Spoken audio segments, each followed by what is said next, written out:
It's been a very, very busy week for a regime showing obvious signs of decline. This gentleman, who we're all familiar with, Saint Elon the Beneficent, came out this week not as a homosexual, not as transgender, not as any of the protected classes of groups, but he came out this week as the most loathed of all subspecies. He came out as a Republican. And despite having dodged the Me Too movement for the entire 3 years of its existence, despite never having any allegations made in his direction, literally within hours of him making the comment, lo and behold, the allegations of sexual misconduct start to surface. Of course, Elon dealt with it in his usual form and fashion, and of course, is going to shoot them down. We'll deal with that a little bit later on in the program, but it does kind of make us re-examine some of the things that we've been told, especially by the Ministry of Truth, which assured us this week that the treaty that we're going to be signing, the pandemic control treaty that we're going to be signing with the World Health Organization, well, of course, that's certainly not going to turn over the sovereignty of us or any other sovereign nation to the World Health Organization. And in fact, even if it did, it would be a wonderful, wonderful thing, says the regime, says the Ministry of Truth, because they handled the pandemic so well when it came to COVID. They didn't lie. They were forthcoming. They were transparent. They were 100% accurate in their assessment. So saith the regime, so saith the flock. In fact, so much saith the regime that even though 2000 Mules now has resonated through every major social media platform, in spite of not even having any backing, but active derision from the mainstream media, even the so called conservative mainstream media, who are afraid to mention its name. Well, it topped 2 million views and $11 million in revenue. And a lot of people are asking a lot of questions. But Google 2000 Mules, and the only thing you're going to get from the regime is that it's dangerous, dangerous misinformation. Again, they're working overtime, just like they are to assure us that the baby formula shortage does not, in fact, exist. And in fact, it doesn't exist so much that they had to pass a bill to correct it. Now, of course, that's not tantamount to admitting that it exists. We must stay with the Orwellian doublethink and admit that it doesn't exist, and at the same time begs a legislative solution, which of course is the fault of the Republicans who are complaining about active shipments of baby formula being shipped to the southern border into Ukraine when American kids are starving. Yes, indeed, being able to entertain two thoughts at the same time that are completely contradictory. Some guy, an English author, warned us about something like that. Help me out here. Help me out. Oh, yeah, it was that Orwell guy. Yeah, that Orwell guy who also uh, kind of gave us a warning about ministries of truth. Yeah, that whole scene with O'Brien, O'Brien in the Ministry of Truth telling Winston that if you want a picture of the future, picture a boot stamping on a human face forever. Only that boot from this regime is going to be a soft, tolerant boot of love, don't you know? Because that's how regimes like that work, you see. They dictate what is acceptable thought, and we are expected to go along with the program, no matter how ridiculous. But I hold that it's a little bit different than we think. You see, the popular image that everybody tries to convey, even those on the right, would be of this doddering, stammering cadaver of a man being Big Brother, leading the horde, leading the masses, leading the party. But to my way of thinking, anyone with two brain cells left to rub together knows better because they can see Biden for what he is. No, I don't think we need to gravitate to that particular great work of Western literature, talking about 1984 or, subsets of Animal Farm. I think we ought to gravitate to another great work of Western literature, and I'm talking about The Wizard of Oz. Because as long as we're focused on this doddering cadaver, we're not paying any attention to the man behind the curtain. That's right, boys and girls. The one principle we have to never, ever lose sight of is to remember what this guy said fellow by the name of Jean Baudrillard. Yeah, Ryan, I fucking went there. When he said in his essay, The Evil Demon of Images, that it is precisely when it appears most truthful, most faithful, and most in conformity to reality that the image is, in fact, most diabolical. I think we've been seeing nothing but those diabolical images for a long, long time. And no matter how much the ministry tries to assure us that that is a faithful replication of how the masses really feel, they're about to find out in a huge and catastrophic way that the masses couldn't possibly disagree more. The opinions expressed by the Reverend are his own and no one else's on the planet. Not friends, not foes, not supporters, not detractors, not sponsors, and I cannot stress this enough, certainly not employers. They have been adjudicated thought crime in all jurisdictions. Consider yourself warned. They are coming from the heart. They are guided by the mind, and they are guaranteed to choke you with a big, fat dose of that blood swollen truth cock. Welcome back, boys and girls. It is time once again for the Sunday Sermon. Right now, Ryan is sitting there like, did he really go Baudrillard on my ass? Yes, I fucking did, because I know I'm in good company. Speaking of which, where's the fire? Let's see it. Bah! Coming hard, charging out of the starting gate with our ever-popular bumper music from a band called Red Desert from the smoldering ruins of the once great city of Minneapolis, Minnesota. Name of the band is Red Desert. Name of the track is Older, No Wiser. I'll let you figure out the lyrical content of what they're really singing about on your own accord, on your own time, and on your own volition. But what I'm sticking with for the sake of the podcast is every week I get a little bit older, and every week you guys get to decide if I've gotten any wiser. Some weeks I do better than others. You guys get to decide.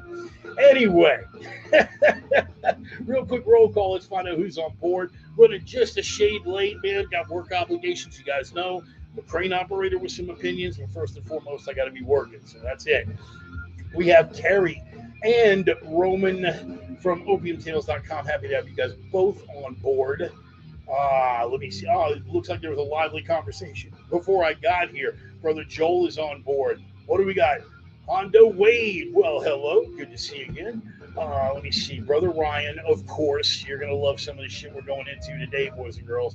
Hopefully we got some more people joining a little bit later, man. I know there weren't a whole lot of updates. I picked up the dumbest ban that I've ever picked up in the history of my tenure on Facebook.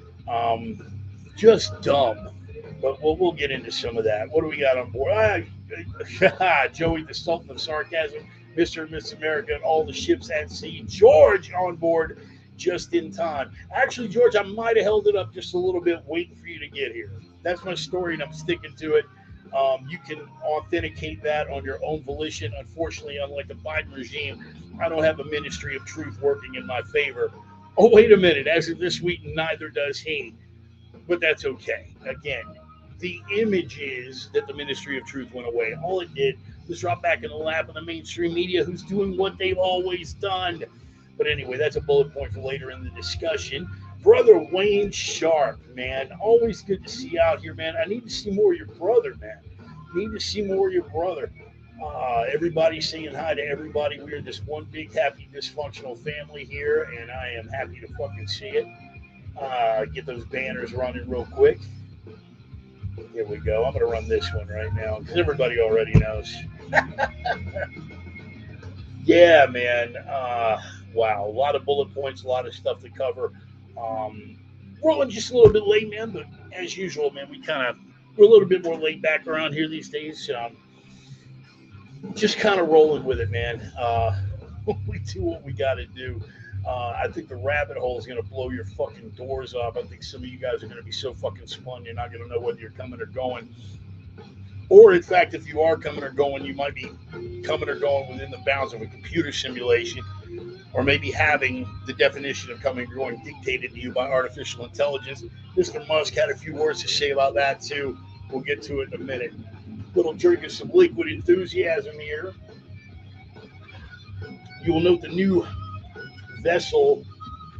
I should point out these guys are not a sponsor of the program, and I did not receive any sort of break on this, but this is called the Battle Bottle from Iron Infidel. Some guys that I've ordered a lot of strength training supplies from. They came out with these battle bottles and they're pretty fucking awesome. Instead of having to slug around a gym bag all the time, they got the paracord handle. It's about 2 liters. Got a pouch here for your phone, another pouch here for your wallet, little clip up here for your keys and stuff. Pretty well thought out little product. I dig it. You guys know I don't shill for anything I don't personally fucking use. So unless I tell you otherwise, go ahead and assume that if you see me mentioned on the program, it's something that I'm actually running. If somebody's throwing me a break or throwing me sponsorship money or whatever, I'll be the first to let you know. Because the most important thing to me is the integrity. Uh, just like with, just like with the reach of the program, I would rather have 500 guys kicking me $1 every week than one guy kicking me $500 every week, because that's a more accurate representation of the reach that I'm having and how many minds I'm able to touch, how many frames of reference I'm able to shape. I will always go for the bigger reach when it comes to that, because I want a realistic assessment of how many people are really on board, how many like-minded individuals we're dealing with. Without that, you run into, well, part of the situation that they're dealing with over at Twitter now that Elon's doing the buyout, and they're finding out that everything that was over there giving the perception that it was dominated by a shitload of leftists, and that the leftists were actually the bulwark and the benchmark of the control process. It turns out that that was all fucking fabricated. Again, controlling the perception. And we go over that every fucking week, so I don't need to rehash it. Anyway, I appreciate all you guys being here. We're going to roll. Yes, first of all, a quick couple of sponsor shout outs so we can knock that out. First and foremost, Brother Roman and his lovely wife Carrie, and of course Roxy and Allie and the bevy of beautiful women over opiumtales.com. They are the erotic pinups and portraits people. Roman, man, Roman's kind of a renaissance man when it comes to creativity. He always has been, as long as I've known. Me and Roman go all the way back to 1988. He is an extremely skilled musician, just fucking shreds on a guitar, and he's never afraid to step outside of his element and try a different creative endeavor, whether it's a different instrument or a different art form altogether. When he got into the visual stuff, whether it was the sketching or the drawing, now he's fucking with the watercolors, and it's just, he's not afraid to step out of the box. And that's also reflected in the testosterone driven commentary, which both endeared him to me and is a staple over at opiumtales.com. So you're definitely going to want to check that out. I appreciate not just the fact that he's one of my flagship sponsors, but the fact that he's been one of my oldest and dearest friends. Again, going all the way back to 1988. Some of you motherfuckers weren't even born. So, that's some history, man. That's some fucking history.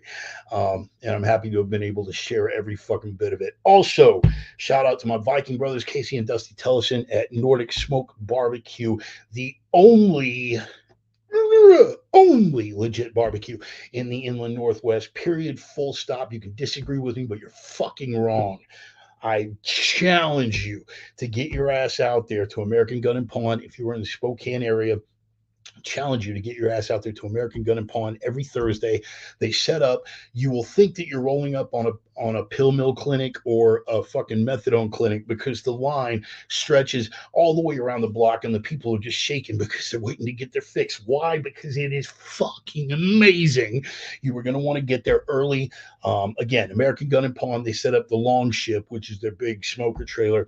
Every Thursday, they start selling at 11 and they run until they sell out, and they sell out fucking quick because everybody's in there trying to get, and they keep upping the volume. It's like, all right, well, we had X 100 pounds last week. We're going to up that by 100 pounds this week. And it goes in like 10 extra minutes. It's amazing stuff, man. They have smoked my holiday turkeys. every fucking year that I've been in the Northwest, and they're great fucking people too. Really good friends of mine, and I'm happy to have them on board. So, Nordic Smoke Barbecue, only legit barbecue in the inland Northwest. So, we are going to roll with the program. You guys, you boys and girls, ready to jump right into it? Let me see. I'm trying to control the soundboard and keep everything together. The caffeine's kicking the piss out of me right now, and I'm just in a really great mood. But we are going to lead off, as we always do, with Ryan's Rabbit Hole. That's right, boys and girls. The oath keeper of the esoteric and obscure, dear friend and brother, the gentleman responsible for setting me off on this crane journey that enabled me to change my entire life, and just an all around badass fucking guy and a thinker. You know, again, not to blow smoke up each other's asses or puff each other's peckers or anything like that. Not that he's not a very attractive man, but at this point, it would just be too fucking weird.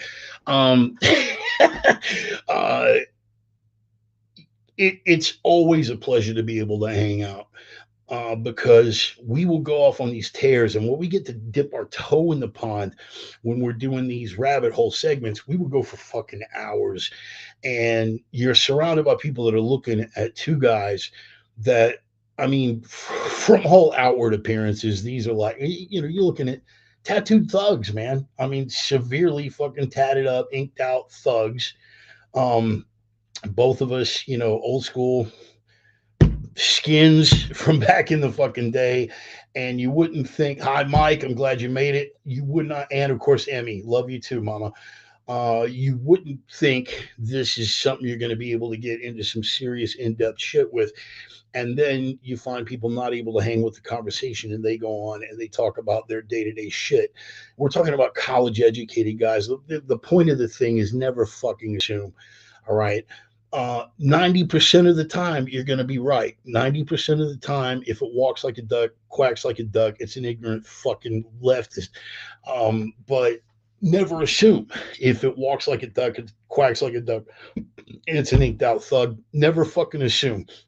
And if you do assume, sometimes you're going to be pleasantly surprised. Anyway, this week, the rabbit hole is going to touch on a few different things with a few different, because this was the net on this one. This wasn't rifle material. This was like sawed off shotgun. It encompassed so much that we really couldn't narrow it down to just one fucking factor, because there were so many personalities involved. And what it all ties back into is the presence and the prevalence and the relevance. Again, revisiting themes here about prevalence and relevance, simulated prevalence and relevance versus actual prevalence and relevance of transhumanism and artificial intelligence in our evolution, shall we say. Uh, Once upon a time, in the Austrian court, there was a designer inventor that said he was going to bring a machine. He had been showed up by an illusionist in front of some elite, in front of some royalty, in front of some very well moneyed aristocratic families, and he said, "I'm going to bring something that's going to fucking top that." And what he brought to the court was a machine that it was designed to have all the trappings of uh, a human in the form of an Ottoman Turk. It was dressed in the Ottoman Turkish robes. It had the long pipes, and it would play chess. It was a machine that would play chess. And this machine, let me tell you how dialed in this machine was. This machine, Napoleon played it once and tried to cheat. And he tried to cheat once, and the machine moved his piece back into position, and he tried it again, and it moved the piece back into position again. He tried a third time, and the big arm of this Turk, the chess playing machine, swept all the pieces off the board and onto the fucking floor. Benjamin Franklin, a well-known and devout chess enthusiast and one of the founding fathers, one of these days we're gonna have to do a rabbit hole on Ben, because that's a bawdy, scary, creepy, brilliant motherfucker. But anyway, He was a devout chess enthusiast, and he played against the Turk, and the Turk was able to beat Ben Franklin. Um, it called into question a hell of a lot of things for the people at the time, because you have to understand historical context. We are looking at the dawn of the industrial age, right? You have these machines that are doing the work that once required hundreds and sometimes thousands of hands to do. And these large mechanical contraptions are suddenly replacing humans, eliminating the need for humans in a lot of ways. We could go, I didn't even think to add Ned Ludd to this one, Ryan, but I think we could go tangentially, a little bit of temporal disparity there, but I think Ned Ludd would fall into the same general ballpark here. A lot of people were very disturbed at this. It's like, well, if the machines are fucking doing this, and again, that sentiment from the industrial age on has never left us. We have become inculcated with that sentiment. Part of what we touched on in the past couple of weeks with regard to Uncanny Valley, some of these things, something that resembles humans but isn't, and particularly if it is of mechanical fucking nature. Anyway, the Turk, this machine, it forced everybody to re examine everything about, if you can make a machine that is capable of thought, what does that mean for humans? Now, again, transhumanism and the singularity were things that wouldn't be thought of for years and years and years after that. But here's the thing, around the same time, in 1837, I should go ahead and, spoiler alert, I should go ahead and give this to you with regard to the Turk. It turned out that it was an illusion. It turned out that it was a specifically designed ruse, and that there actually was a chess master inside this machine, which they took great pains to hide. And again, this ruse, this deception passed over and over and over again. Otherwise intelligent people, members of royal courts, people who were mechanical inventors and designers and engineers themselves, were taken in by this ruse. As it turns out, it was all an illusion. It was a sleight of hand. Keep in mind, when the Turk was being brought to the royal court, it was because the designer and inventor had taken it as a personal jab and insult that an illusionist, a sleight of hand artist, had gotten one over on him. Well, he got one over on everybody. But in spite of the fact of it being a ruse, its importance was not in the fact that it wasn't actual. Its importance was in what it made people reconsider about the nature of man and machine, what it was to be human, what constituted intelligence. And around the same time, you're looking at around 1837, a fellow by the name of Charles Babbage. Charles Babbage uh, designed what he called the analytical engine. What it's known as now was, for all intents and purposes, was basically the first computer. We're talking about 1837. Now, I don't know how much you guys gravitate to the steampunk or cyberpunk genres. There was a book that I read a long time ago, and it was a little pulp fiction that I read called In the Country of the Blind. And it was based on the premise that Charles Babbage had created this machine. I think I was probably 18 when I read this fucking book, that Charles Babbage created this machine. And based on the exponential growth and technological advancement that we have today, that actually it was kept in secret that all of these things had advanced technologically at that exponential rate back then, and that there was a secret society behind the scenes that was using higher and higher versions of the Babbage machine to predict world events, to control world events, to control public perception, that kind of thing. Babbage built the machine, but the first concept was a scientist by the name of Ada Lovelace. Yes, once again, a woman buried in history. And it's interesting too, because history has a tendency to come full circle. Ada Lovelace got buried in history by Alan Turing, because Alan Turing was scared fucking shitless of Ada Lovelace and all the people that, and all of her theories, rather, with regard to thinking machines. Um, Again, coming full circle, Turing A woman inventor getting buried for the sake of a token homosexual.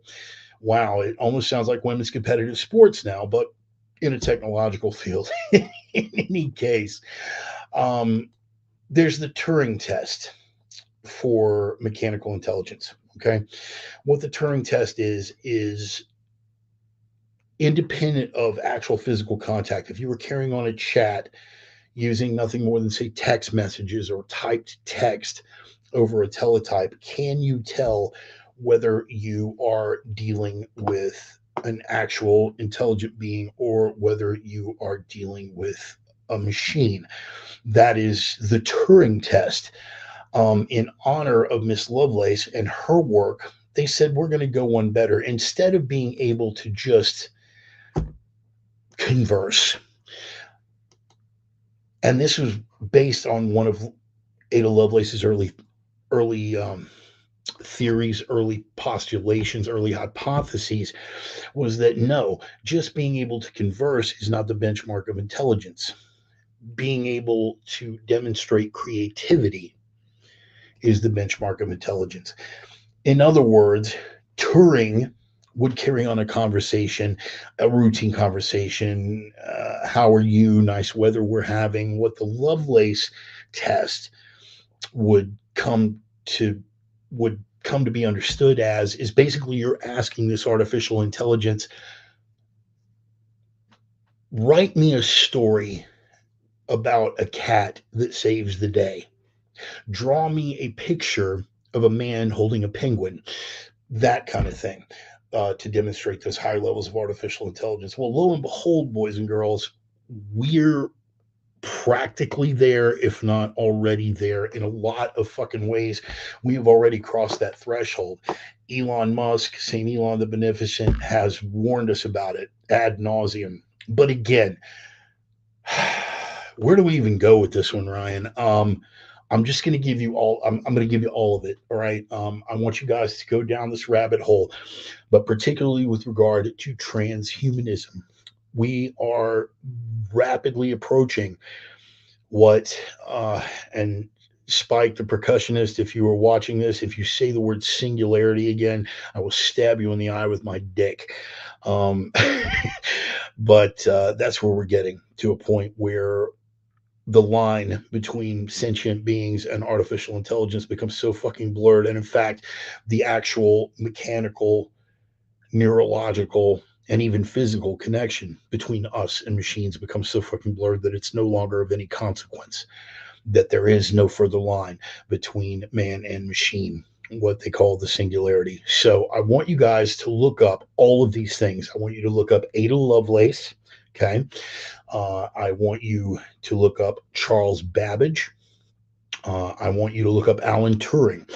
I want you to look up the Turk, chess playing machine. And in fact, look up Ned Ludd, because there are some of us out there that aren't really going to go quietly into the singularity. You have the gee whiz notion of AI, where we become one with our electronic overlords. And then you have those of us who were raised on the Terminator films. I'm not quite as gee whiz. I'm more of a, I'm going to go down swinging. Um, guy from Doctor Strange does play in a movie on Turing, and it actually wasn't a bad film. But I want you to look into that. I want you to look into Alan Turing. I want you to look into Charles Babbage. I want you to look into Ada Lovelace, and do some research on artificial intelligence and transhumanism. Look into where we've been, look into where it's going, and look what it means for us going forward into the future. Because at this point, nothing can stem the tide. It's coming, whether we like it or not. We will be lucky if we're even able to steer it. Um, St. Elon the Beneficent has issued his warnings about it, and I'm inclined to agree with most of them. But if we're going to go into that, eventuality, I would rather go consciously and aware, and with what's left of our humanity and what's left of our human minds and what's understood as our human souls still working. In any case, that is going to be Ryan's rabbit hole for the week. I hope you guys get plenty out of that. Again, just a ton of stuff. Here's the thing, and a little true confession time. Ryan and I talk religiously about once a week, generally after the sermon. He's he's my coach. He's my coach. He's my mentor. He's my pep talk. He's my intellectual sparring partner. Because we're both too old and fucked up to be physical sparring partners anymore. But we talk about once a week after the sermon. And this one we got started on, he threw out, the Turk and its relation to transhumanism. And then that just sort of ballooned. And then, like, over the course of the week, it's like, well, what about this? Just like in text messages or whatever. And then in the run up, when I'm doing the prep, it's like, well, hey, man, if we're going to do that, then we got to, and he actually was the one who threw in it. Dude, we can't talk about that without talking about Ada Lovelace. I'm like, fuck, you're right. I was like, but then we got to talk about Ned Ludd. This is how it all comes together, man. It's a blessing and a curse to be this fucking well read, man, because one thing that you are, and again, not to puff my own pecker here, because if I could reach it, I'd never leave the fucking house. But the thing about being well read and the thing about maintaining those higher intellectual constructs is you're going to be lonely. You're going to be real fucking lonely, because the amount of people that are going to be able to converse on that level that you're not either going to have to teach or coach into that frame of reference is razor fucking thin. I've been very, very blessed in my circle of friends to have a lot of hyper intelligent motherfuckers, and very, very blessed, of course, to have Brother Ryan on my team and in my corner. So, yes, transhumanism, Babbage, Lovelace, the Turk, AI, the singularity, one big fucking rabbit hole for you to go down. Spend as much time and go as deep as you fucking want. Some of it will be enlightening, some of it will be terrifying. But I'd like to hear back from you. Drop me a message, drop me a comment, drop me a personal message to my inbox, and let me know after you go down this rabbit hole. I just want to see how this kind of shakes out. Those two schools of thought, the gee whiz and the oh fuck schools of thought about transhumanism and the singularity and artificial intelligence, all these things. I am distinctly on the oh fuck school. But maybe you guys wind up on the gee whiz school, and I would just like to know why. Not going to affect the way I think about you one way or the other, as long as you come to an honest conclusion. But anyway, follow that rabbit hole as far down as you want to go. I promise you, you are not going to be disappointed with some of the places where it leads you. Speaking of, so we're going to jump into the bullet points here. That's going to dovetail nicely into, we were just talking about, and again, I never get tired of showing this off because it's fucking awesome, an Elon Musk prayer candle. Thank you very much. And you will see, yes, it has been burned. It has seen some usage. I do my my Eucharist, and I fucking have the rosary beads that are like little Tesla logos on a dog tag chain. And some of you have quite correctly pointed out, it's like, dude, this hero worship is a bad fucking look.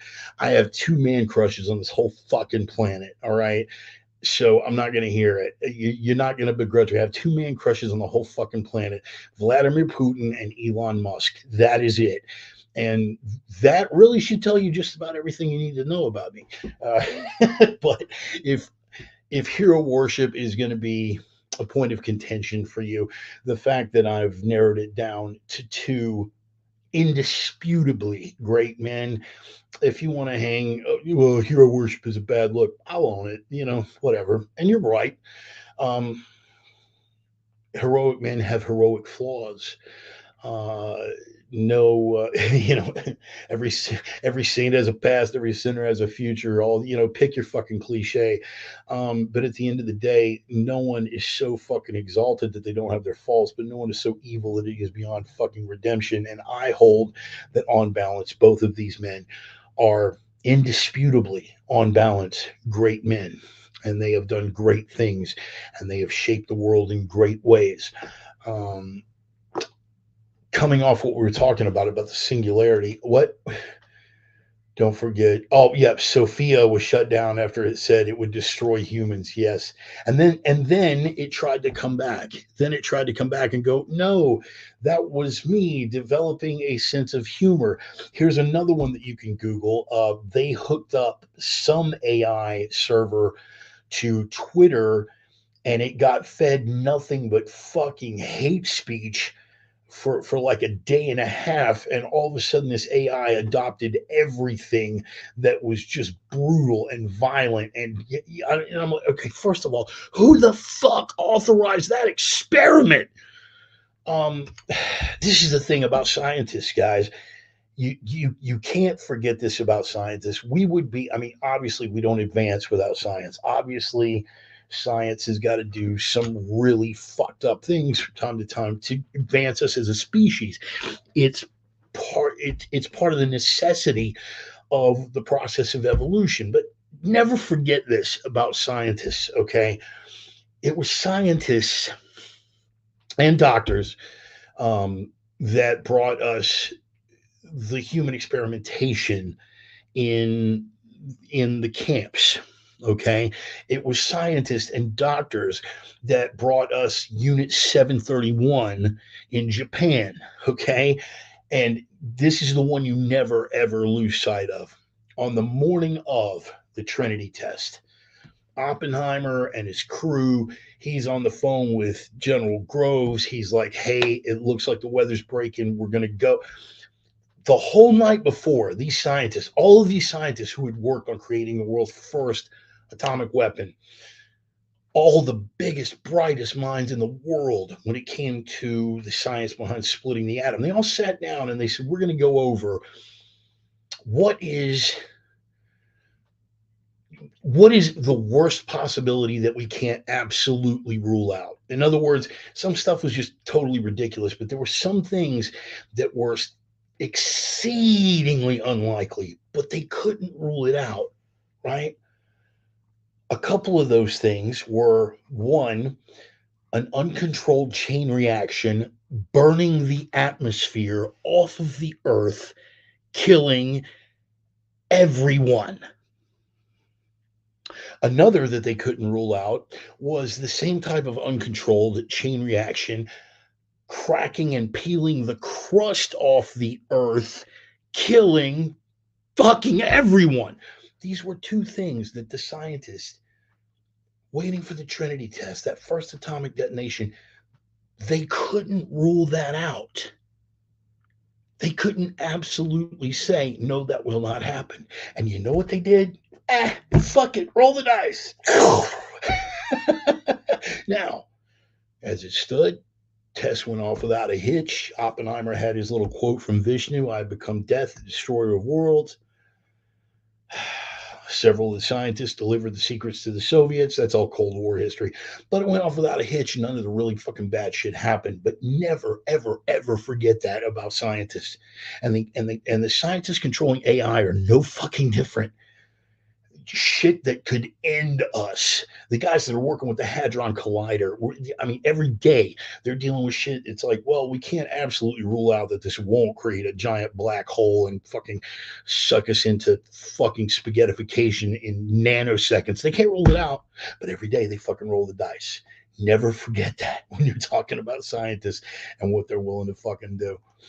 James Pearson, wonder how many people have being a Rev Man crush on their bucket list. It's just a straight thought. I don't know, man, but that's a pretty fucking high bar. by the way, brother Pearson, it's good to see you on board. George made it. Things that are designed for the good usually end up being used for nefarious things. Yeah, careful, George. You're dangerously close to a Sting lyric there, which I love the fucking song. Don't get me wrong.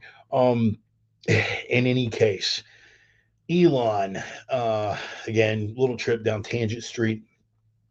Elon could come out as a lot of things. Elon could come out as Elon at this point, he's the richest man in the fucking world. He can say and do whatever he wants. But again, getting back to control of perception and who is the man behind the curtain, he made the mistake this week. And he's just Lyndon Johnson, for those of you who live in Texas, Lyndon Johnson was known, he was a seriously physically imposing man. He was very tall, broad shouldered, just a big fucking guy. The other thing that we know, right, Ryan, thank you. Stick their head in a fucking particle accelerator, right? Oopsie. Um, Here's the other thing about Lyndon Johnson. He was, by all historical accounts, the best hung president in American history. How do we know this? Because he had a habit of, just as part of his intimidation thing, he would loom over people. He was one of those close talkers. He'd get in on you like this, except he was way, way taller. So he's looking down at you like this. And boy, do you understand what I'm trying to get across to you?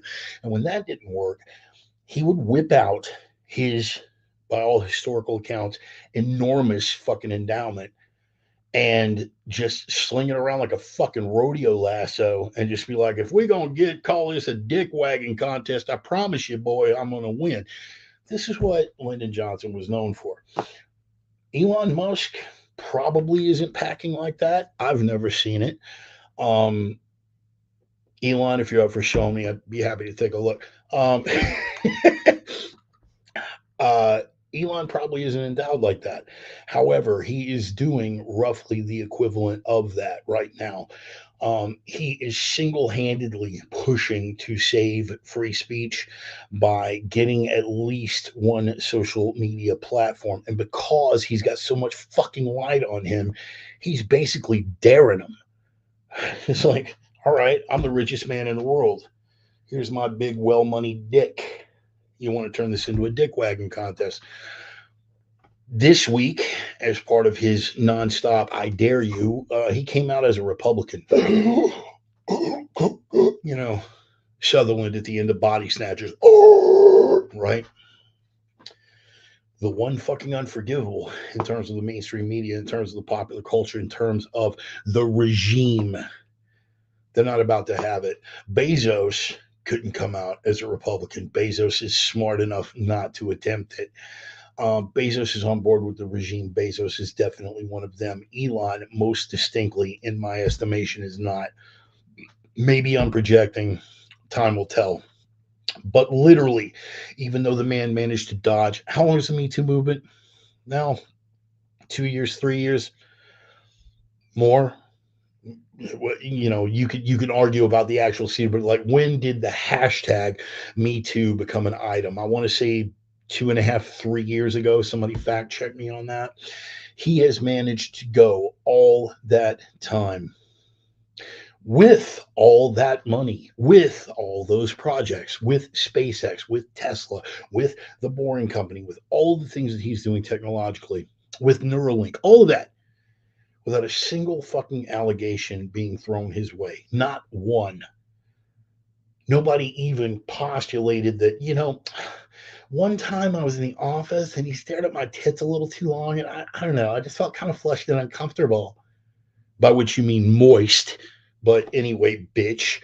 Um, Here's the thing. As soon as he came out as a yes, thank you very much. And for someone who knows, one day we'll be able to go public with that, but for someone who knows of whence he speaks with regard to the tech sector and the people that reside in it, Roman, you're absolutely right. Here's the bottom line. Within literally hours of him coming out and saying, I've been a lifelong Democrat, I'm now dropping that and I'm voting Republican, literally hours. Here comes the first allegation. When I worked for SpaceX, I was hired to do a massage and he exposed himself to me and this and that. Look, I don't believe you. Okay, can I just come out and say that? Well, Bart, when you dispute a woman's fucking sexual abuse or harassment allegations, some woman who loves you somewhere suddenly has doubts about you. Good. Because if that is going to be the criteria for you having security about whether or not I'm down for you, okay, I don't want you in my fucking life. Straight the fuck up. This bitch is lying. Okay.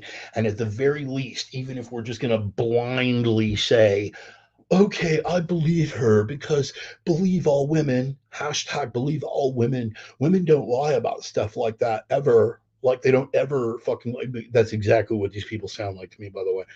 Um, hashtag me too, hashtag believe all women. To say with a straight face that the timing at least is not suspect, go fuck yourself. But here's the thing, Elon called it literally hours, hours after making that declaration. He was like, dude, he knows where he's at. He knows the powers that he's fucking with, and he knows the way that they're going to strike back.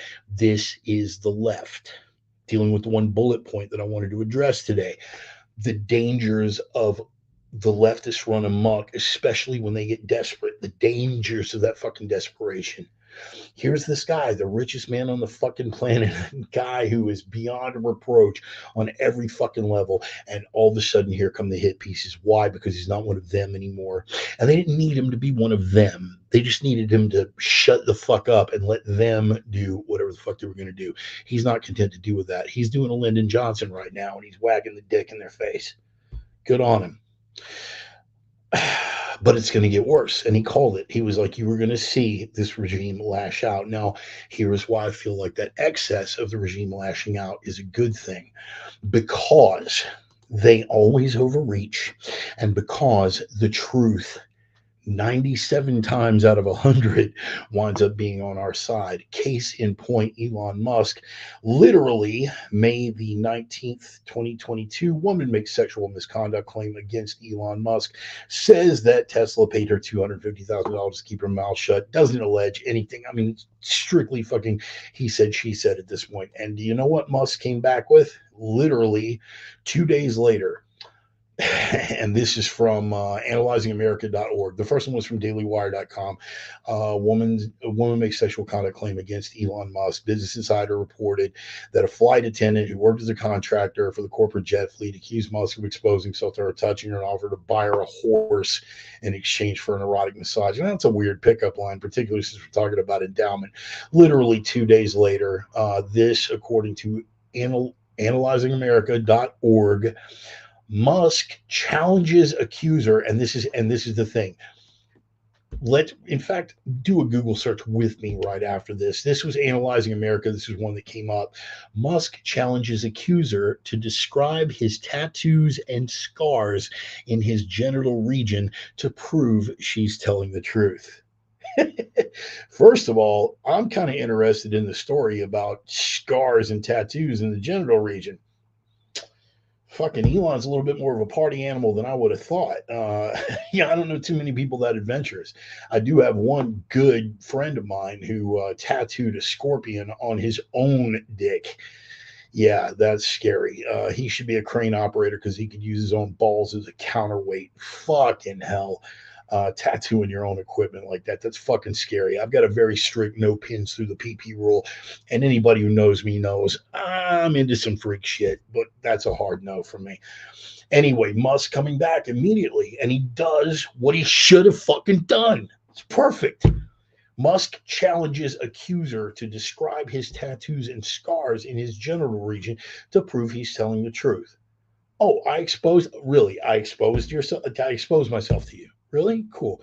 And that was how many years ago? Oh, yeah. But you remember it like it was yesterday, right? You were so fucking traumatized that, yeah, I mean, you just couldn't carry on with your life and you're still in therapy over it. Yeah, I mean, you can remember it. It's framed out like a picture in your head, my dick wagging in your face. Okay, I have this scar, I have that tattoo. Describe them. Lo and behold, I have no fucking idea. Right, because you're lying. Just like Christine Blasey Ford and everybody else who manages to come out, oddly enough, whenever a conservative is on the brink of fucking doing something that offends the fucking regime. Brett Kavanaugh, thank you. Oh, suddenly the allegations come up. Oh, I've buried it away for 27 years and it happened at a place that I can't remember. And even my friends who are supposedly witnesses say that I'm full of shit, but believe all women. Hashtag believe all women. Hashtag me too. Enough.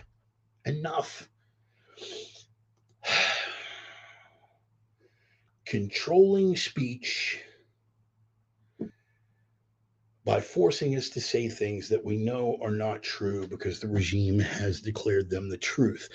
That is it in microcosm. In macrocosm, right? It's things like the Ministry of Truth. All of this is about control. So anyway, let's do a little experiment together. Since that came up, Musk challenges accuser. Let's enter a Google search together. Well, I got you all here. I'm going to click that and I'm going to do a Google search. Musk. Let's just see how much attention it's getting in the mainstream and how the Google algorithm is narrowing your thought pattern on it. I'm just going to enter Musk challenges accuser. 3 words. Musk challenges accuser and go.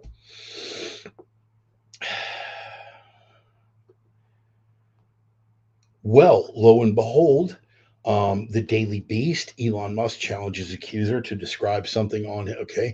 New York Post, Elon Musk dares accuser to describe unique part of his body. Top stories, Musk. Yep. New York Post, Musk issues challenges to jet sex accuser. Glenn Beck, the Herald Sun. Wow, this actually got a lot more hits than I thought. It's still a pretty fresh story, though. I mean, it is. He did issue that challenge today. Do the search again on your own tomorrow and watch the fact checkers at work. Well, to tell you the truth, most people now can't remember identifying characteristics of blah, blah, blah, blah, blah. Yeah, right. Again, anything but call something what it is. So take a look at it tomorrow and see where it's all coming from. But again, it's the desperation of the left. And when they get desperate like that and they get called, and most of the time it doesn't take that long. All Elon had to do was say, all right, cool, describe my dick. Because he wasn't afraid. He wasn't going to come forward and just go, well, I may have done inappropriate things and I wish to apologize, because that's how it's gone. And what Elon recognizes and what many of us have finally gotten right, I've been ahead of the curve for 10 goddamn years now, and you all know it. But what a lot of people on our team are finally starting to realize is that capitulating and apologizing gets you fucking nowhere. You take it to their ass. They do not understand. I'm going to let you get by, dog, like we talked about last week. They don't understand that shit. They're going to break it to you and they're going to hit you with all the buzzwords. You know, I think it was, who the fuck was it? It was it Andrew Breitbart? Was it Andrew Breitbart? Maybe Prager? I can't remember. But his take on it was this: if someone is a racist, they don't get bothered when you call them a racist, right? Like, if you go up to David Duke and say, dude, you're a racist, he's going to be like, yeah. And people who are not, they're going to get really fucking upset. And they're going to respond in one of 2 ways. And the way up until now has been apologetics. Oh, please, no, no, no. I'll do anything to change your mind. I don't want the world to think of me as a racist. I don't want, and again, hashtag me too, hashtag believe all women. I don't want people to think of me in a way that I could have done something like that. Apologies. If you're not guilty, don't get rocked back on your heels. You take it to their fucking ass. You go out fucking swinging. How dare you, bitch? That's a man and a financially well-off man lording his power over a woman of a lower fucking class. Don't. Sorry. Word salad don't work. Not no more. We don't buy it. We don't care. You can get caught up in your SJW sewing circle and you guys can all sit around in your fucking bridge club and cry in your own piss. We don't fucking care anymore. We're going to call obvious truth, obvious fucking truth. And that's what this is all about. It's folding people into a box slowly but fucking surely to get them to accept what the regime expects them to say. You don't even need to put a gun to someone's head. The guilt has worked so far. But guess what? It's failing. Elon, right there. He's an example that it's failing, and they're going to get more and more fucking desperate, which reminds me of a bullet point I meant to look up. Teachers Union, Garland Justice Department. Yes. So, as it turns out, again, desperation. We'll roll with that one first. As it turns out, what came out, the fact checkers, of course. Keep in mind, who do the fact checkers work for? They work for what? Mainstream media outlets? They work for, oh no, they're independent third parties. Okay. That just happen to always toe the party line. Because that's the thing about good journalism. Good journalism stands with those in power. Good journalism stands with the government. Good journalism, no, that is propaganda, my friend. Please don't get the two confused. I know the line is painfully thin for those of you who watch MSNBC, okay? Painfully thin for you guys that depend on that Maddow guy at MSNBC and that stealther bitch at CNN to give you your truth, who have abandoned and abdicated all responsibility for critical thinking, who haven't had a thought of their own in years. Is he talking to me? Yeah, I might be. Hey, look, dude, if the cock ring fits, wear it. Here's the thing. I want a horse. Well, every time you got to shake me out of my comfort zone, you fuck. James Pearson with the excellent point. Demand for evidence has always caused problems for people who exploit emotions. Yes. God damn it, right. Yes.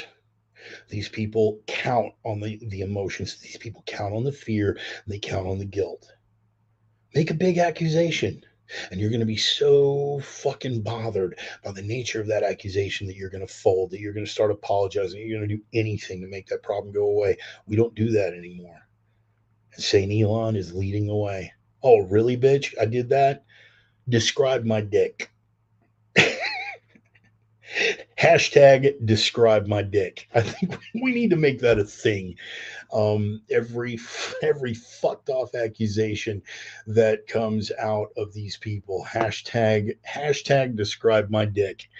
Right wing extremism has reached new fucking heights, and fucking angry parents at school board meetings or domestic terror. Really, hashtag describe my dick. They won't know what to do with that. Who knows what the fuck? Really, describe my dick. That's a random fucking thing, isn't it? Would you like fries with it? I don't know. Describe my dick. Sir, were you present at Dealey Plaza on such and such a day? I don't know. Describe my dick. We really need to make that a thing now. Anyway, thank you, Elon, for hashtag describe my dick. I think you were doing absolutely the right thing. But again, who do the fact checkers work for? Who does the mainstream media work for? They work for the fucking regime. Hence the fact checking behind 2,000 Mules. And again, if you have not seen 2,000 Mules, please see it. I will say for the record, I stand on what I fucking stand on. You guys are going to know how I feel about something. I do not feel that Dinesh made the absolute numerical case that the election was stolen. I believe that he definitely peeled the fucking curtain back, and the nice soft sell that we all got about it being the most transparent and secure election in United States history is absolute bullshit. Absolute fucking bullshit. Okay. I'm sorry. There's no middle ground on that one. There's absolutely no fucking middle ground on that one. You have to see this film. I say all that to say this: the fact checkers, quote unquote, have worked overtime on this one. Um, they barely know what to fucking do with themselves, and it's all easily fucking like you spend 8 seconds thinking about this. Oh well, the reason they were wearing blue surgical gloves was that it was cold outside. Oh, okay. So it was cold outside. It was so cold outside that they had to wear the blue surgical gloves to keep warm, in spite of the fact that they were wearing short sleeves. And I guess as soon as they dumped this big stack of ballots in the box, they took off the surgical gloves and threw them in a trash can because they weren't cold anymore. It's utterly fucking ridiculous. And you know what? It's not working anymore. It's not. Pay no attention to the man behind the curtain. Pay no attention to the man behind the curtain. They are the men behind the curtain.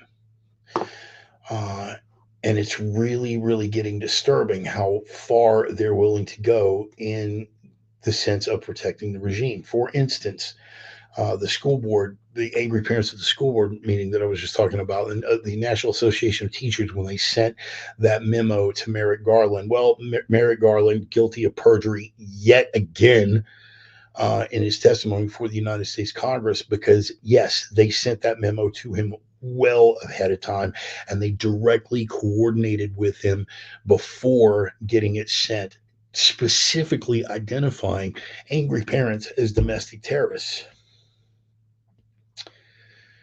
This is the wretched excess of a regime that knows it's losing its grip on power. But again, is it dangerous? Yes. But why is it good for us? Because the more you go after ordinary folks, the more ordinary folks realize that they have nothing to lose by playing along. Here's an example. You guys remember, and again, when I say free speech absolutist, I mean abso motherfucking ludist. No exceptions. I believe that the First Amendment does give you the right to yell fire in a crowded theater. The flip side of that is it gives everybody else the right to beat your ass into a bloody fucking pulp if it turns out there's no fire. See? Self regulating. Which, by the way, that is the example they always bring up. Well, there's limits on rights. You can't yell fire in a crowded theater. Go back and look at the decision that came from. That Supreme Court decision was a case about silencing war protesters. So when you bring that up, anytime you're doing one of your sniveling little common sense regulations on the fucking First Amendment, do some digging. Probably not the best example for you, Sparky. Probably not. In any case, the thing about the teachers' unions, right? Now, we all know the kind of power these people have, and we all know the kind of wretched excesses because we pay attention, because we actually delve into alternative press and alternative news sources, sources outside the mainstream, right? So we have a little bit better bearing on it. But see if we remember this one. You remember when Alex Jones, right? You guys remember Alex Jones? Yeah. Putting stuff in the water to turn the freaking frogs gay. We all remember Alex. Remember one of my haters on Twitter just described me as dollar store Alex Jones. I will own that for the rest of my fucking life. But you guys remember my favorite fag too, Milo Yiannopoulos. Did he just say fag? Yes. Yes, I did, because I could have said that to Milo. Milo, you're my favorite fag. Oh, thank you, darling. He was an agitator, right? He was a shit starter. And Alex, I've hung out with Alex. Alex is a nut job. Total fucking nut job, but he's my kind of nut job. I like the motherfucker. I find him entertaining as all mortal hell. Milo Yiannopoulos and Alex Jones, they were the first ones that came after it. And what did we fucking do? Nothing. Even so-called conservatives, even so-called free speech advocates, we didn't do fuck all. Nobody lifted a finger because ordinary people, normies, didn't have anything in common with Milo Yiannopoulos.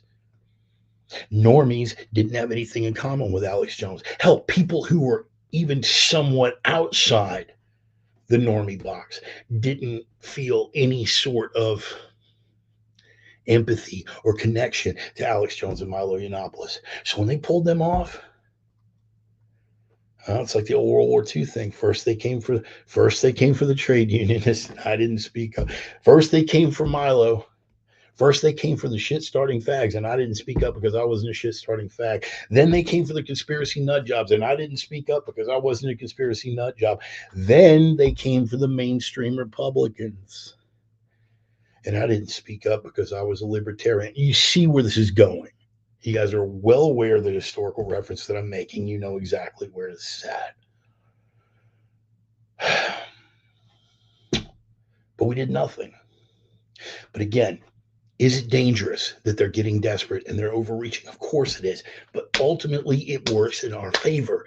Don't get blackpilled behind this shit.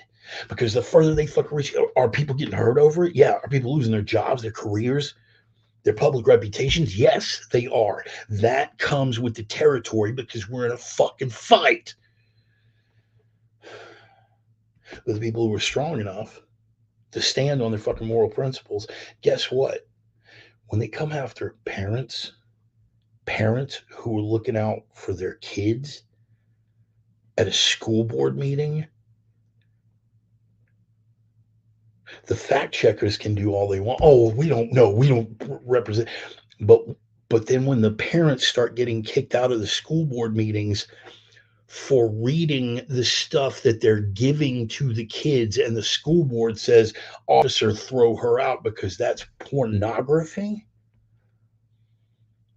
You know Google's free, right? You know the internet is still pretty wide the fuck open, right?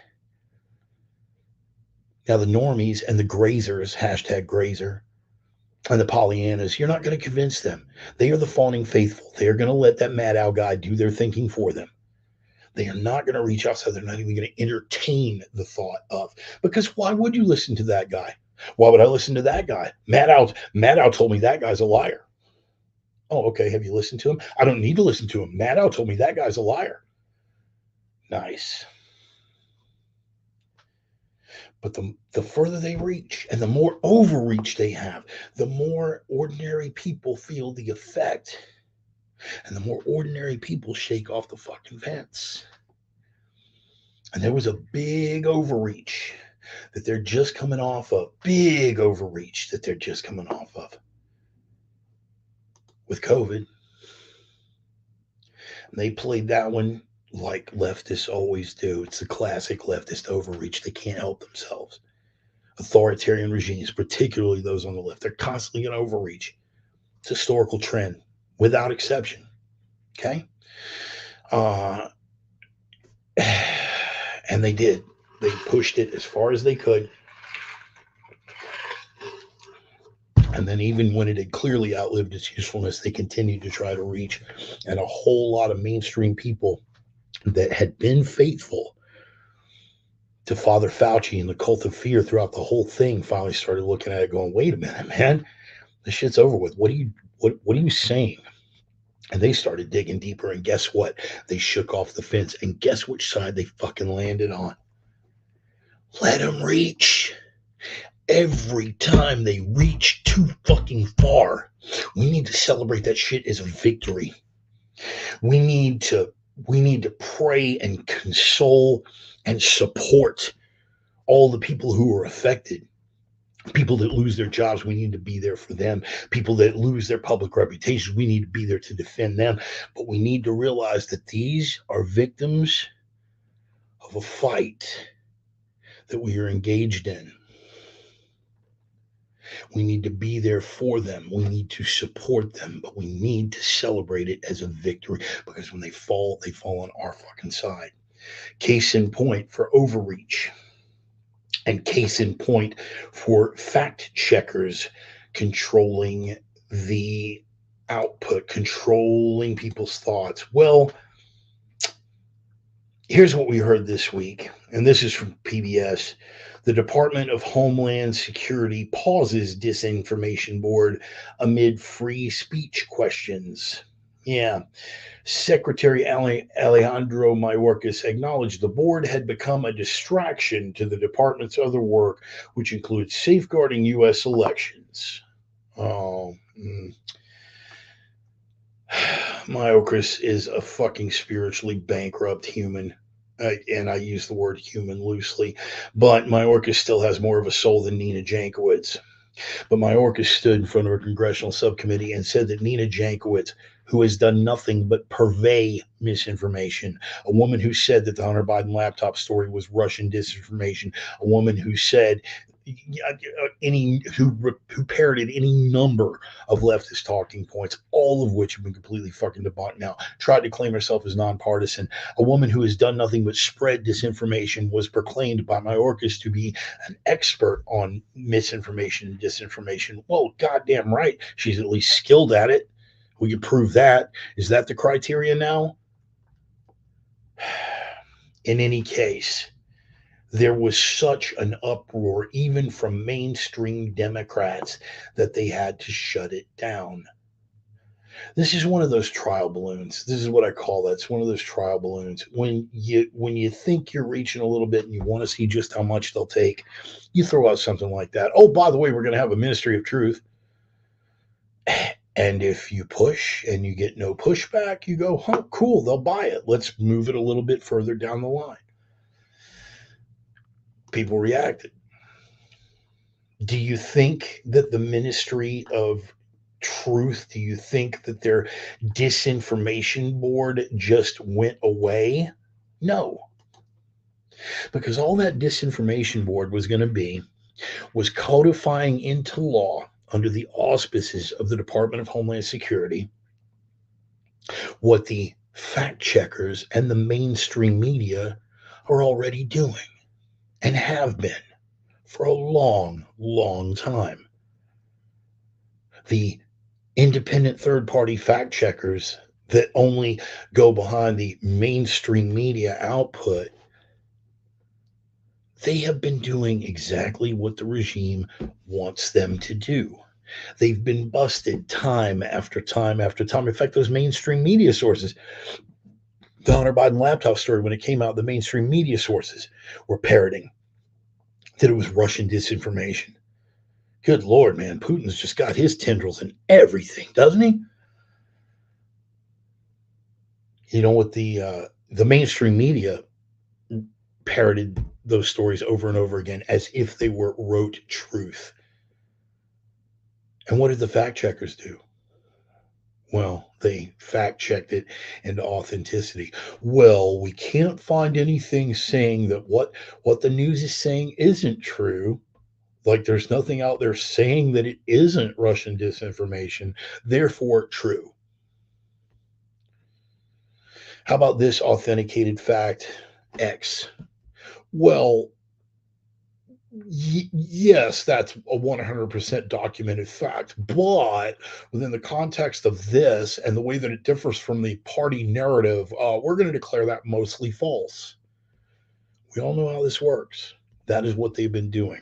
The only thing that disinformation ministry was there to do was codify that into law under the auspices of the Department of Homeland Security.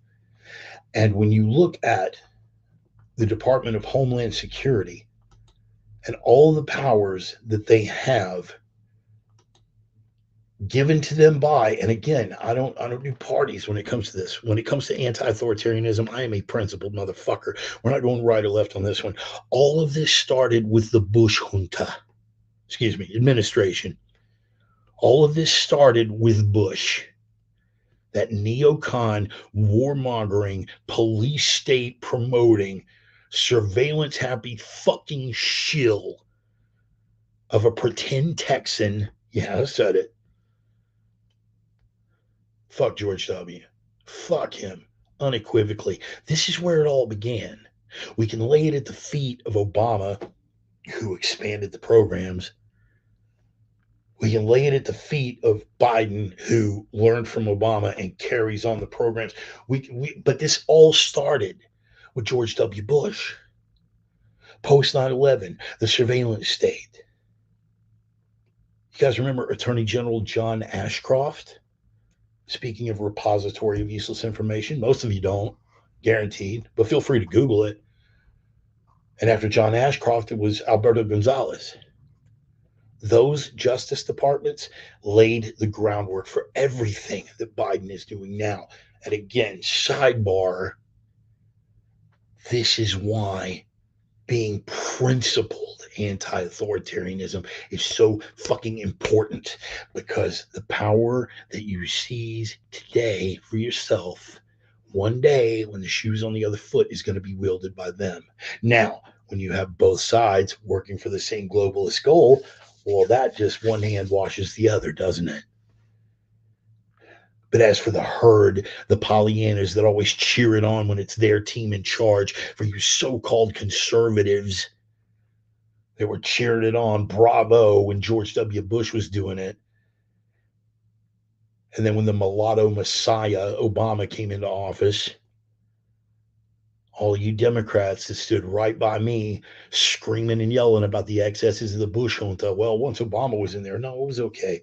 No, he's renewing those programs. He's expanding them, but his heart's in the right place. Yeah, bro, you don't understand. No, I fucking understand. You have no fucking principle. The same people that spent 4 years, and you know what? Fucking Darth Cheeto was not a fucking saint. But you know what? I saw fewer constitutional overreaches come out of Darth Cheeto's administration than any fucking president in my adult life, including Reagan. Did he overstep? Yeah, he fucking overstepped. But he had not only the checks and balances of the United States government, which he never went past, but he had the propaganda ministry working 24/7 to overcheck him and stomp him down anytime he would have tried to do anything along the sort.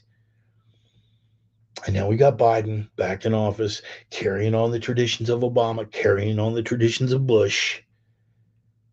And y'all out there clapping like fucking harp seals, waiting for fish.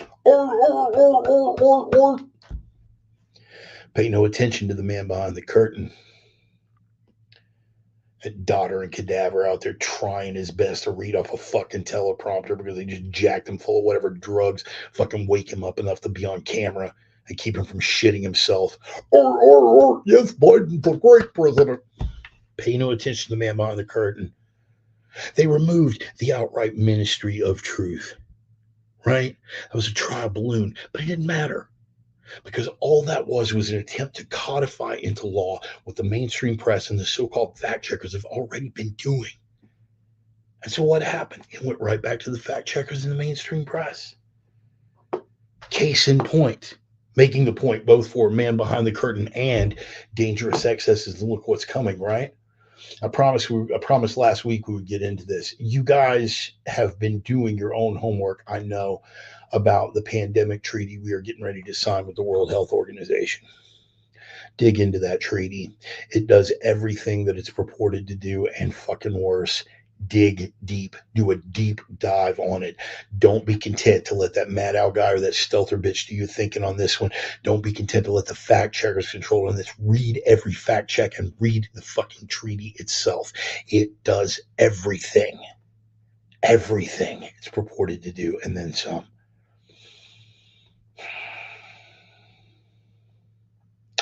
But you dig into the Google search and you enter the WHO pandemic treaty, and the first results that you get, I'm just going to read them off in order. The first four results that you get: Fortune magazine, why Tucker Carlson is wrong about the WHO and its treaty. ABC 10, WHO pandemic treaty doesn't grant government control. Crikey, WHO pandemic treaty is a freedom movement conspiracy theory. Oh, a freedom movement. Wow, that sounds dangerously extremist, doesn't it? And Forbes, the WHO to discuss global pandemic treaty at World Health Assembly, May 22nd through the 28th, starting today. After that, it's nothing but puff pieces. So you get the first four out of the way. That's the algorithm. The first four, shooting it down. Oh, this is why you don't need to dig any deeper. It's all bullshit. It's all conspiracy nonsense, blah, blah, blah. And then below that, you have the fact checks, right? Fact check from Reuters, fact check from USA Today. And then after that, you have the puff pieces about why it's really, really, really a great thing. But the first thing out of the starting gate every fucking time is the first four results have to be fucking shooting it down. Have to be shooting it down. Dangerous, extremist, disinformation, conspiracy theory. All right. Well, they removed the Ministry of Truth. So what happened? It just fell back on the mainstream press. ABC, Forbes, Fortune just fell back on them. Don't you understand? You're still being fucking propagandized. We just don't have a logo to put on it now. But again, that speaks one more time to government overreach, the WHO pandemic treaty, because, well, that pandemic thing worked really good as a power grab, didn't it? In fact, for better than 2 years, even some of you otherwise intelligent motherfuckers bought every goddamn word out of the administration's mouth. Father Fauci can do no wrong. May his name be praised. You bought it. You fucking bought it. Some of you continue to do so. I'm not talking to you because if you continue to buy it, well, you're not watching this. At least I hope you wouldn't be watching this unless you're just stalking me, because you're definitely no longer a part of my life. But it worked great as a power grab. So what do now? We sign a treaty letting this same organization, and who controls the World Health Organization? You and I both know it. We can say it. CCP, Chinese Communist Party, absolutely controls the WHO. This came out early on during the fucking pandemic. It got buried by who? The mainstream press and the fact checkers. The de facto default Ministry of Truth have been feeding you your fucking opinions. Don't you get it? They were the ones that buried the lab leak theory early on, and finally reluctantly had to admit that it was a lab leak, but only accidental. And they buried the story about our funding, and they buried the story about Canadian and American university students taking information from our universities and feeding it to the CCP for this fucking research. They buried every bit of that. And the fact checkers went, oh, conspiracy theory, oh, disinformation. And then it all came out. There doesn't have to be an official Ministry of Truth when the mainstream media and the quote unquote fact checkers are controlling things from where? Pay no attention to the man behind the curtain. Put the great and powerful Oz out there, whether it's Fauci, Biden, whoever. Kamala Harris. What the fuck? Really? Put them out there. They're figureheads. Pay no attention to the man behind the curtain. People are fucking mouthpieces. Who's really making the calls? Oh, the same people who are determining the information. Who is that? Some mysterious they? Same globalists that have brought us this program from the very beginning. But again, dangerous overreach. So you know, you sell the sovereignty out with the pandemic treaty. You give the WHO the authority to take over the sovereignty of governments in the event of a pandemic. And before the ink is even dry, boys and girls, monkeypox outbreak. Wow, couldn't have seen that coming. Going into the midterms when the regime knows it's going to get crushed, that the only way they're going to be able to pull this off again is the massive drop box and mail-in ballot fraud that got them the 2020 election. Oh, look, monkeypox. Oh, look, well, we'd love to do constitutional elections and have everything go the way it's supposed to, but the WHO said it isn't safe, and we have to follow their dictates because, you know, the treaty. Starting to get it yet? Monkeypox epidemic. And again, what are the first four results?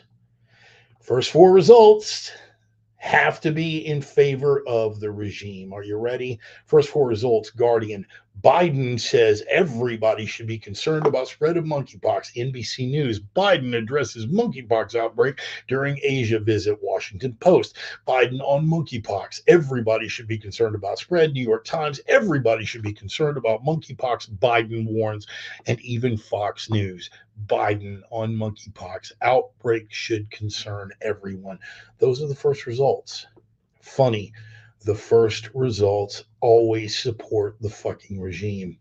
Why? Because the dangerous conspiracy theories haven't had time to make the rounds yet. Like when I point out to you that it wasn't that fucking long ago. Do we remember the truck accident where a couple of lab monkeys got loose?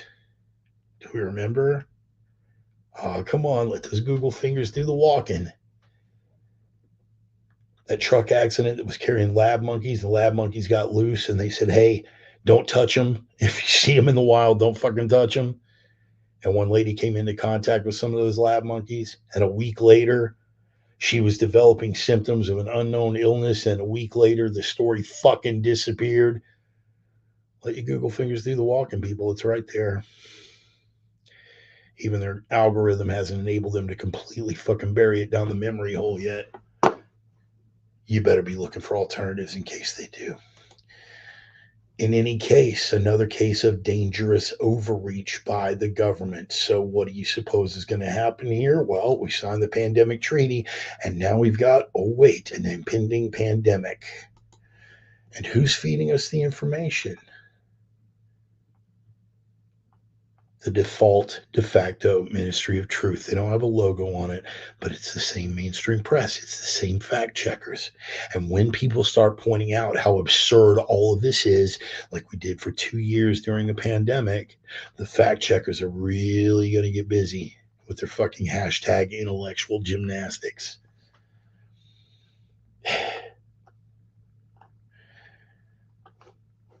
Who are you going to believe, the government or your own lying eyes? Baby formula shortage. Fact check. USA Today. Images of boxes to warehouse unrelated to baby formula shortage. Again, this is how they work. Yes, there's a baby formula shortage, but disregard that story because those boxes that they showed, well, they weren't specifically related to it. Therefore, mostly false. When we point out, and again, Mayorkas, Department of Homeland Security chief. This is the guy supposedly in charge of protecting America's fucking borders. And what happened? When I say we, the right-leaning among us, make a big fucking issue about all the baby formula getting shipped to the southern border to get fed to illegal immigrant kids when you got American citizens' kids that can't get fucking baby formula. And what does Mayorkas have to say about that? Oh man, we're really sick. We're really sick people. Attacking illegal immigrant fucking children that just want to eat. Charity begins at home, motherfucker. Do your job. But again, fact checkers on board. The Statesman, fact checking Greg Abbott claim about baby formula and sending it to the border. PolitiFact's ruling, mostly false. Greg Abbott, Texas governor, says Biden administration is choosing to send baby formula to the border as one of its out-of-touch policies. PolitiFact ruled that mostly false. Why? Because as frightened parents grapple with the country's ongoing shortage, some politicians are criticizing the Biden administration, blah, blah, blah.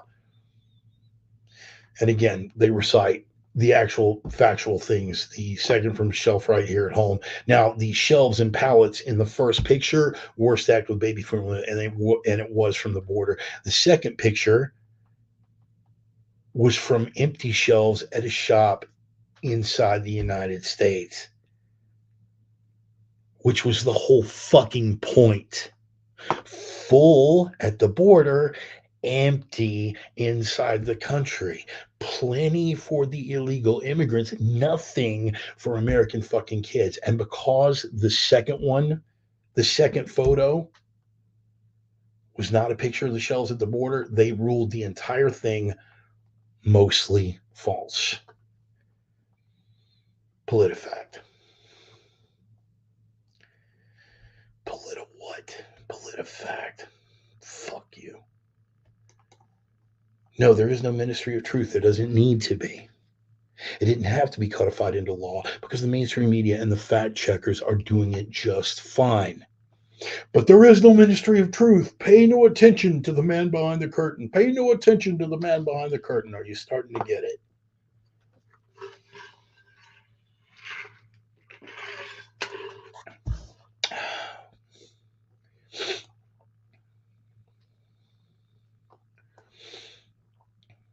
Orwellian doublethink on food shortages. You enter that into Google, just food shortages. UN ambassador, global food shortages have reached level 10. Food crisis is what happens when global chains collapse. Well, we need to globalize more. The Guardian, Apocalypse Now, the alarming effects of the global food crisis. Economists, the coming global food catastrophe. And then one step over, food shortages, United States. Same fucking sources. Food shortages over exaggerated. Food shortage conspiracy theories. Food shortage Republicans pounce.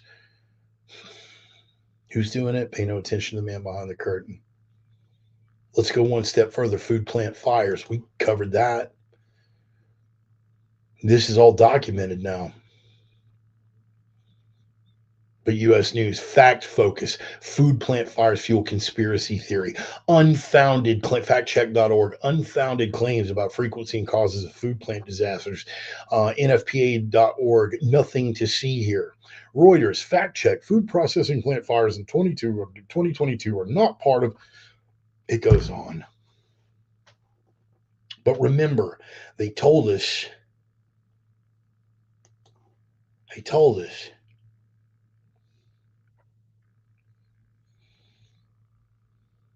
that none of this was going to happen, even as it's happening. I want to address this real quick because it was one of the bullet points that I touched on. There are a lot of you out there right now, and I'm going to breeze through this right now because a lot of you motherfuckers need to see it. Those food shortages are fucking real. You guys know I have been a survivalist since high school, middle school, really, but high school. I've been a fucking prepper and a survivalist. You guys know that at the BART bunker, I'm dug in like a fucking Alabama tick.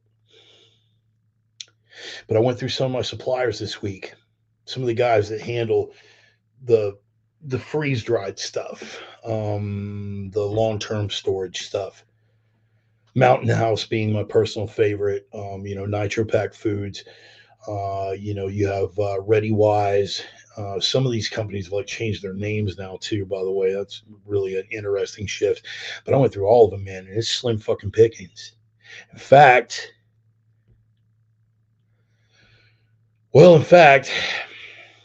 some of these places have stopped taking direct orders. You used to be able to order Mountain House directly from. Now they're saying no, you can only go through our dealers. Augustin Farms, give or take. I know at some point in the last couple of weeks, Augustin Farms was doing the same thing. Another one that I like a lot, Augustin Farms. They were doing the same thing. If you guys have waited, I'm just going to give you a brief rundown, and I'm going to give you a brief rundown based on the stuff that I keep with me in my humble little hovel here. I'm a crane operator. I'm working on the fucking road. I don't have room for a whole lot of stuff. I've got a small kitchenette in this fucking place, about the size of a small studio apartment. I dig it. It's a really cool fucking place. I hate like hell that I'm going to be leaving. But even here on the road, I've got things in reserve.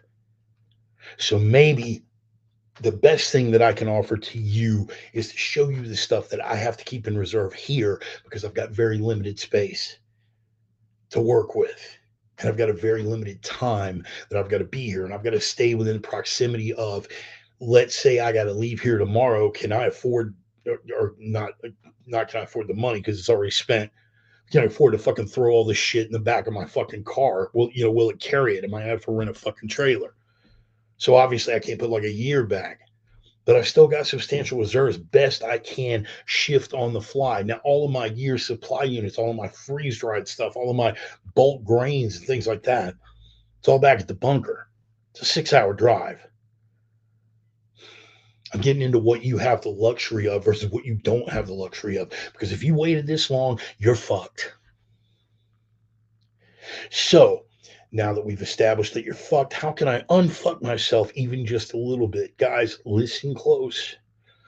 Because right now we're not talking about nutrition here now. We're not talking about dietary restrictions or dietary preferences here now. We're not talking we're not talking any we're not talking about any of those things. I had a discussion with a beloved, dear friend and fan of the program earlier, who is getting her own stuff together. And again, she is practically devout spiritual when it comes to dietary discipline. Aaron, she makes you look sloppy when it comes to fucking dietary discipline. Organic everything, low sodium everything. And I had to bring up the point that while it's nice to have that luxury, when the alternative is dying of fucking starvation, yeah, I think I'll have a little sodium. So anybody who's waited this long, you're terminally fucked. I don't want to hear about your sodium preferences. I don't want to hear about what's going to be nutritious. We're talking strictly about keeping your fucking ass from starving to death. Now, you guys remember, and in fact, I would love if one of you guys could pull that post up because I'm scrolling back through my shit and I can't find it. That last minute prepper advice thing that I posted to my fan page and to my personal page a couple of months ago. If any of you guys have it bookmarked, let me know because I can't find the fucking link. And my mother's asking for it. Marcia Kelly Illingworth. You will see her on my personal page arguing with me constantly because she's a Trump hating hippie and I love her anyway because she's my mother. My birth mother, by the way. In any case, I'm trying to find that article for her. Not that she needs it, but because she knows a lot of people who could pass it on. See, I got my shit honestly, dude. She's dug in like an Alabama tick too. She's got it all squared away. She just thinks a different set of people are going to be coming for a different set of reasons. But at the end of the day, she's a prepper. Trump hating hippie prepper, but prepper. Love you, Mom. Here's the point. You are way past the level. So I'm just going to give you what I have made good with here. And some of these things that I'm going to be showing you are things that I did list in that first fucking dispatch. And some of those have already fucking gotten sideways. Where do I start? Let's start here. This is a 4-pack from Walmart. And yes, it's got a ton of fucking sodium. But this is a 4-pack of the 12.5 ounce cans of chopped chicken breast, right? 70 calories, about 14 servings per container, and 13 grams of protein per serving, right? So ponder that. That's a shitload of fucking protein, right? This 4-pack of cans, and I listed this in the dispatch because I pick up at least one or two of these every time I do a supply run over to Redmond. And I can hit that Walmart. I pick up at least one or two of these, one to consume and one to put back. These were $7. These 4-packs were $7.60 some odd cents the last time I did a supply run, which was about 2 weeks ago. Today, same 4-pack already up to $10. Stop fucking waiting. You're going to wait for it to drop. It's not going to drop. You're going to wait for the time to be perfect. Perfect time's already fucking, that ship has sailed, Sparky. Get on it. If you plan on keeping yourself alive and you plan on keeping your family alive, because I am not going to fucking feed you. Don't make me post that video again. I'm not going to fucking feed you. I don't care how cool we are, how far back we go. I'm not feeding your fucking ass. 4-pack, cans of chicken, there's your protein. And this is actually less expensive than canned tuna, by the way, just in case you were wondering. I'll just set that off to the side right now. Here's another couple of things we can pick up and another couple of things that were on the list. Again, we're not talking about nutrition. We're not talking about low sodium. We're talking about keeping your ass from fucking starving to death on the cheap. Nor pastas and rice dishes. And the rice dishes is like half rice, half pasta. It's basically rice-a-roni. You guys know the drill.